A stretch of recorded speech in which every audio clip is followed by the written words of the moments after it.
मनुष्य के बर्बादी के साथ महाकारण। दोस्तों जान लिया तो जिंदगी में कभी दुखी नहीं रहोगी।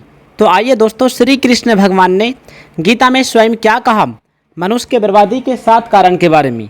आइए जानते हैं। मनुष्य के बर्बादी का पहला कारण है क्रोध है। क्रोध ही मनुष्य का सबसे बड़ा शत्रु है, सबसे बड़ा दुश्मन है। कोई भी व्यक्ति यदि क्रोध के आवेश में आ जाए तो वह व्यक्ति अपने से बड़ों को इज्जत नहीं करता है, यहाँ तक कि अपने माता पिता को भी आप शब्द कह देते हैं, उसे गाली दे देते हैं। कभी कभी ऐसा होता है कि उनका हत्या भी कर देते हैं दोस्तों। और सबसे बड़ी बात यह है कि यहाँ तक कि वह अपना गुरु को भी नहीं छोड़ता है, उसका भी अपमान कर देता है, उसे भी आप शब्द कह देते हैं। अतः हमें क्रोध के आवेश से बचना चाहिए। अब कोई लोग कहता है क्रोध से कैसे बचा जा सकता है। यदि कोई भी व्यक्ति क्रोध में आ जाए तो इसे आसानी से कंट्रोल किया जा सकता है। उसे शांत रहना पड़ेगा और मन मन में भगवान का जाप करते रहना होगा। कोई भी यदि महापुरुष का किताब मिले तो उसे अवश्य पढ़ना चाहिए।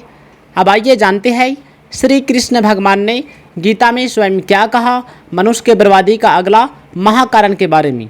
दोस्तों अगला कारण है हमें प्राय स्त्री पर कभी हाथ नहीं देना चाहिए, उसे अपशब्द नहीं कहना चाहिए, उसे कभी हत्या नहीं करना चाहिए।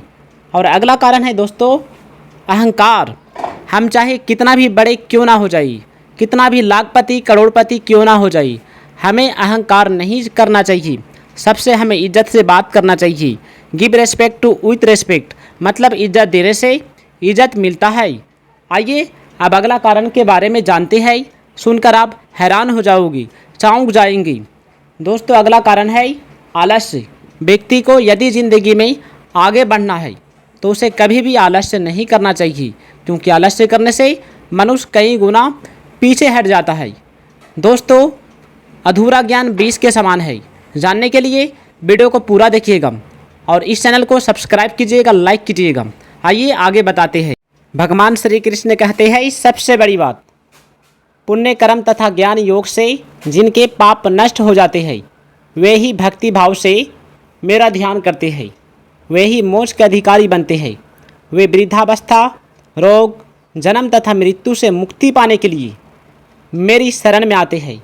जो चिंतन मनन और भजन करके सदा मुझे याद करते हैं वे मोक्ष पाकर मुझ में ही लीन हो जाता है। धन संपत्ति वैभव विद्या बुद्धि योग्यता कुटुंब आदि का जो आश्रय है वह नाशवान है, सदा स्थिर रहने वाला नहीं है, सदा के लिए पूर्ति और तृप्ति करने वाला भी नहीं है। परंतु भगवान का आश्रय कभी भी जरा भी कम होने वाला नहीं है, क्योंकि भगवान का आश्रय पहले भी था और अभी भी है और आगे भी होते रहेगा। इसलिए आश्रय केवल भगवान का ही लेना चाहिए।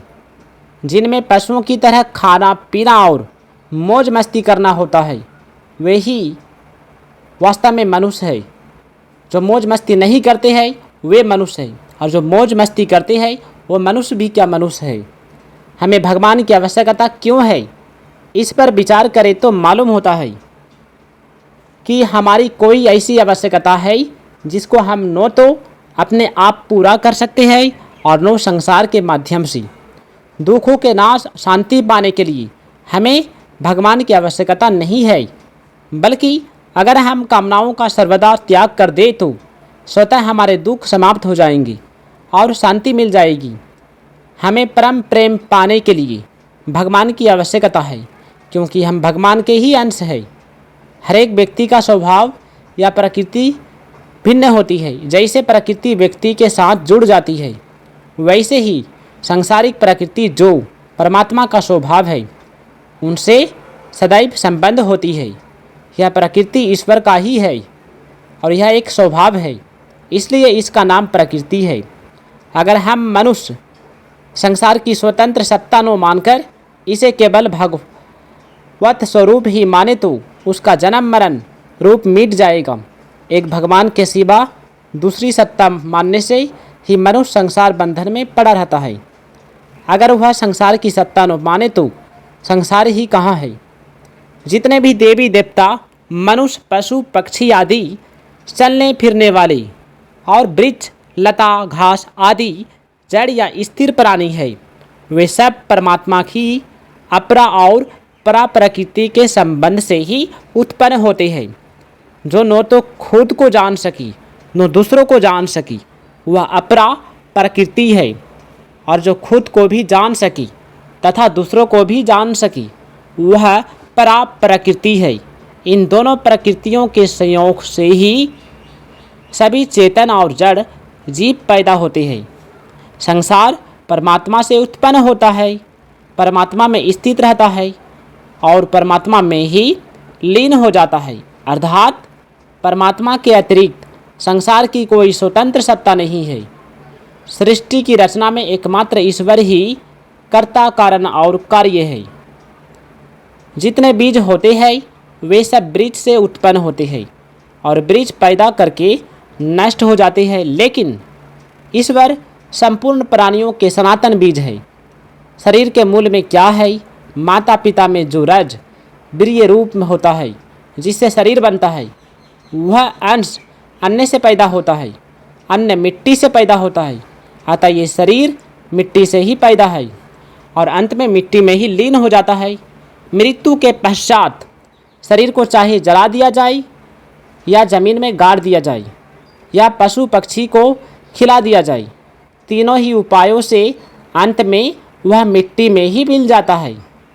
इसलिए कहा जाता है माटी का खिलौना माटी में मिल जाएगा।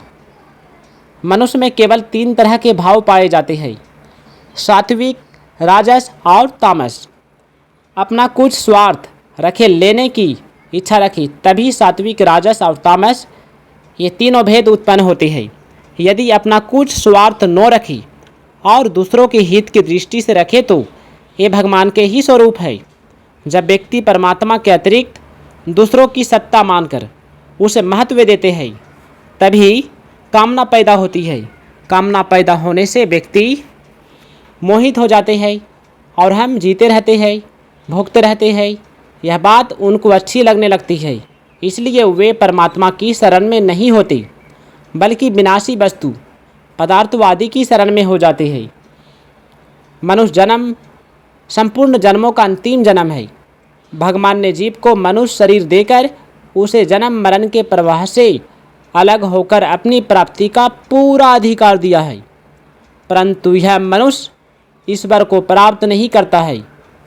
लगाव के कारण फिर पुराने प्रवाह में अर्थात जन्म मरण के चक्कर में चला जाता है।